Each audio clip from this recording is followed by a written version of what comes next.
کہ یہ جو آپ کس حد تک یقین رکھتے ہیں کہ پاکستان اور بھارت کے درمیان تجارت جو ہے وہ بحال ہونی چاہیے، اور اگر بحال ہونی چاہیے تو وہ کون سے فیکٹرز ہیں ایز اے سفارت کاری کے طور پر یا وزارت خارجہ کے طور پر کہ جس کو دونوں طرف سے ان چیزوں کو بہتر کرنے کی ضرورت ہے، اور دونوں ملکوں کے کیا یہ مفاد میں ہے سر؟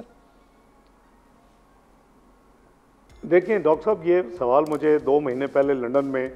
قریباً کیا گیا تھا، گلوبل میڈیا موجود تھا، اور میں نے ان کو بڑی آنیسٹی کے ساتھ یہ بتایا تھا کہ ہمارے جو بزنس ہاؤسز ہیں،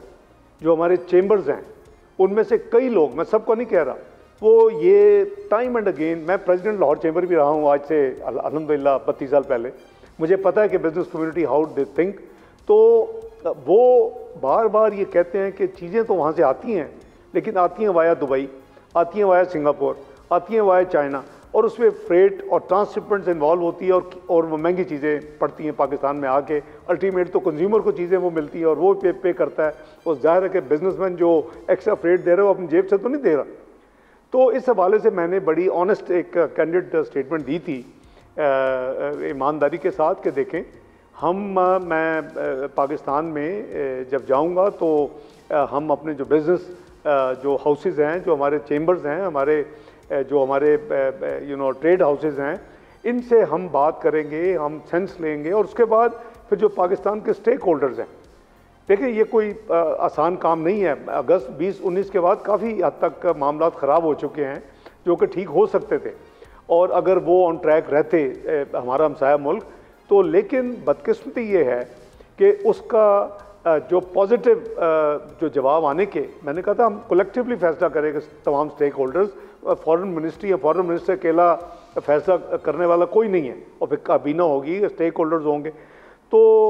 بدقسمتی سے جو وہاں الیکشن ریٹورک ہے اس وقت ہمسایہ ملک میں، وہ بڑا میں سمجھتا ہوں کہ انفارچونیٹ ہے، وہ کنڈیمچوس ہے، وہ توہین امیز ہے۔ تو اگر اس طرح کا کوئی پروسیس ٹریگر ہونا بھی تھا تو دیٹ از آن ہولڈ، جب تک وہ بیہیو نہیں کریں گے، اور جب تک یہ اس طرح کی جو ہے پرووکیٹو سٹیٹمنٹس اور اس طرح کے کنٹیمپچوس الفاظ کہ جی وہ دیکھیں آٹے کے لیے لائنوں میں لگے ہوئے ہیں، اس طرح کی باتیں، اس وقت تک پھر یہ دیکھیں dignity and self respect come first, اور میں ایگوئسٹک نہیں ہوں، I am very humble person, لیکن ملک کی ڈگنیٹی اور اس کی جو ساورنٹی ہے اور اس کے جو بیسک انٹرسٹ ہیں، نیشنل انٹرسٹ، وہ الحمدللہ اس پہ کوئی کمپرومائز نہیں ہو سکتا۔ اچھا سر، سبسکرائب کریں اور بیل دبائیں تاکہ کوئی خبر رہ نہ جائے۔